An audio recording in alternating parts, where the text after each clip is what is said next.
शरीर में दर्द रहता है, खासकर पूजा पाठ करते समय। पूजा में मन नहीं लगता है, गंदे विचार आते हैं, खासकर पूजा करते समय और तेज़ी से। क्रोध बहुत आता है, पूजा करते करते मन भटक जाता है।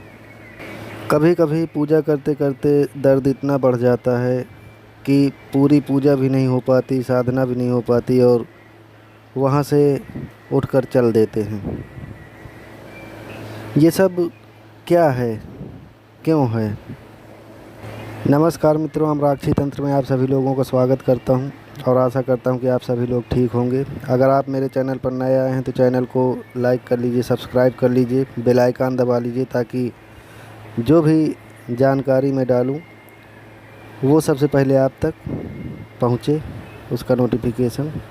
आज मैं आपको इसी विषय पे जानकारी देने जा रहा हूं कि आखिर सपने में संभोग के दृश्य क्यों दिखाई देते हैं, पूजा करते समय शरीर में दर्द क्यों रहता है और पूजा करते समय मन में गंदे विचार क्यों आते हैं, या यदा कदा भी कभी ज़्यादातर गंदे विचार ही आते हैं। इन सब के बारे में आज आपको क्लियर करूँगा एक एक चीज़ कि आखिर ऐसा क्यों होता है। आखिर वो कौन सी नेगेटिव पावर है, शक्ति है, जिसकी वजह से आपके मन मस्तिष्क में गंदे विचार आते हैं, संभोग के दृश्य दिखाई देते हैं स्वप्न में भी, या आप कहीं भी हैं तो वहाँ पर भी जो है गंदे गंदे विचार आते हैं, ख्याल आते हैं, क्रोध आता है। कहीं ये आपके कुल देवी देवता तो नहीं है? ऐसा बिल्कुल भी नहीं है, बिल्कुल नहीं। कुल देवी देवता कभी ऐसा नहीं करते हैं। अगर ये भ्रम आपके दिमाग में है तो ये बिल्कुल गलत भ्रम है। ये गंदी शक्ति जो आपके घर में या आपके शरीर में मौजूद होती है, ये पूरा काम उसी का होता है कि जिस समय आप पूजा पाठ कर रहे होते हैं उस समय आपके मस्तिष्क में गंदे विचार डालती है, आपके शरीर में दर्द उत्पन्न करती है। कभी कभी पूजा करते समय कुछ आपके घर वाले ऐसा कर देते हैं जिसकी वजह से आप पूजा करते करते आपको क्रोध आ जाता है, जबकि पूजा में क्रोध करना सख्त वर्जित है। और यही वो चाहती है जो नेगेटिव पावर है कि आप पूजा पाठ न कर पाएँ, आपकी पूजा या सेवा या साधना सफल ना होने पाए, क्योंकि इससे उसको कष्ट होता है।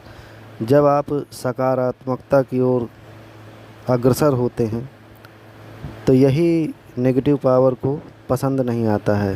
वो चाहती है कि आप भी जो है नकारात्मक तरीके से जीवन जिएं, पूजा पाठ बिल्कुल ना करें, मांस मदिरा खाएं, यानी जितने भी दुर्व्यसनों की चीज़ें हैं वो आप में समाहित होते हुए देखना चाहती है। तो आपको ये सब बिल्कुल भी नहीं करना है।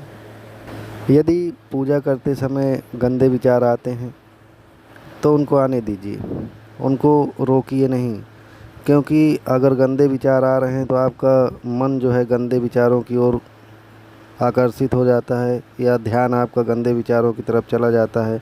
और गंदी शक्ति जो होती है वो यही चाहती है कि आपका ध्यान जो है देवी देवताओं से भटक करके हमारी ओर आकर्षित हो जाए और आप जो है सकारात्मकता से नकारात्मकता की ओर चले जाएं।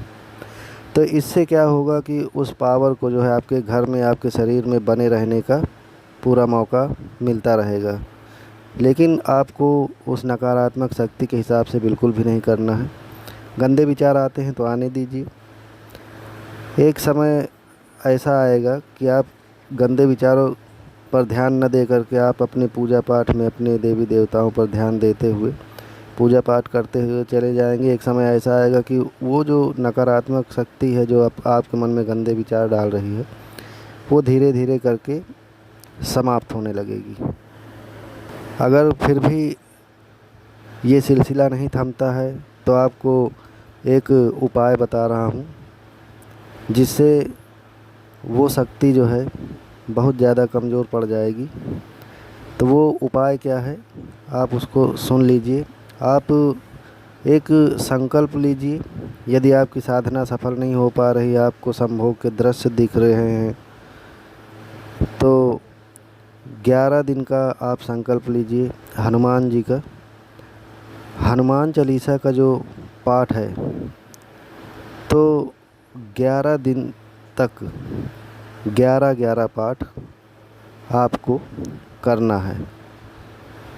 जब आप 11-11 पाठ 11 दिन तक आप करेंगे हनुमान जी का, तो ये जो गंदे विचार हैं, क्रोध आता है, शरीर में दर्द रहता है, ये समाप्त हो जाएंगे और आपका मन जो है सकारात्मकता की ओर लग जाएगा और आपकी साधना भी सफल होगी। क्योंकि नकारात्मक शक्ति के कारण आप क्रोध करते हैं। क्रोध कभी कभी इतना ज़्यादा बढ़ जाता है कि आप अपनी कीमती वस्तुएं भी तोड़ डालते हैं। उस समय आपको ये नहीं दिखाई देता है कि ये कितनी महंगी चीज़ है। लड़ाई झगड़ा होता है, मारपीट हो जाती है। तो उस दौरान जो है, जब आप 11 दिन का पाठ करेंगे तो हनुमान जी का, तो उस दौरान मांस मदिरा घर में बिल्कुल भी प्रवेश वर्जित रहेगा, नहीं लाना है। मतलब लहसुन प्याज बंद हो जाता है खाना। यदि नहीं चल पाता है तो लहसुन प्याज का प्रयोग आप कर सकते हैं, पर मांस मदिरा ये सब बिल्कुल भी नहीं करना है। और वो शक्ति फिर भी यही चाहेगी कि आप को आकर्षित करेगी कि आप मांस खाएं, मदिरा पिएं। तो आपको बहुत ही कठोरता के साथ जो है इसको रोकना होगा।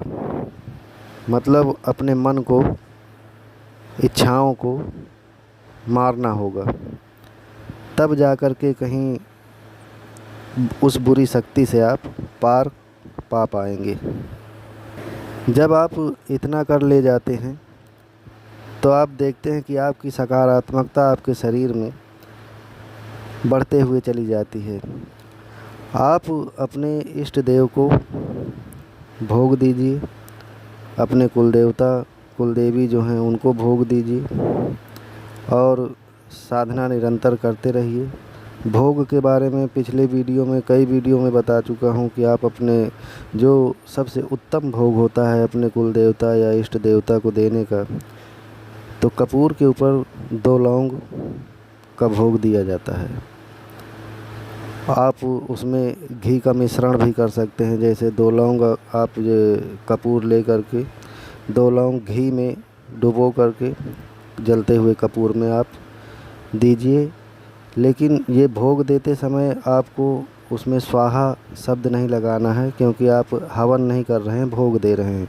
इसलिए जब भी आप जैसे भोग दे रहे हैं तो आप 2 लौंग ले लिया, उसमें आपको ये बोलना है, जैसे शिव जी को दे रहे हैं, आपके इष्ट देवता शिव जी हैं, तो आप उनको बोलेंगे कि ओम नमः शिवाय या ओम श्री हनुमते नमः। लेकिन स्वाहा बिल्कुल भी नहीं बोलना है। तो इस प्रकार से आप जो है उस गंदी शक्ति को अपने घर से हटा भी पाएंगे और उससे निजात पा पाएंगे। आपकी पूजा पाठ में मन लगेगा, आपकी पूजा सेवा आराधना सब सफल होने लगेगी, शरीर का दर्द ख़त्म हो जाएगा, संभोग के दृश्य ख़त्म हो जाएंगे, गंदे विचार आना मन में सब समाप्त हो जाएंगे। आशा करता हूँ ये जानकारी आप लोगों को पसंद आई होगी।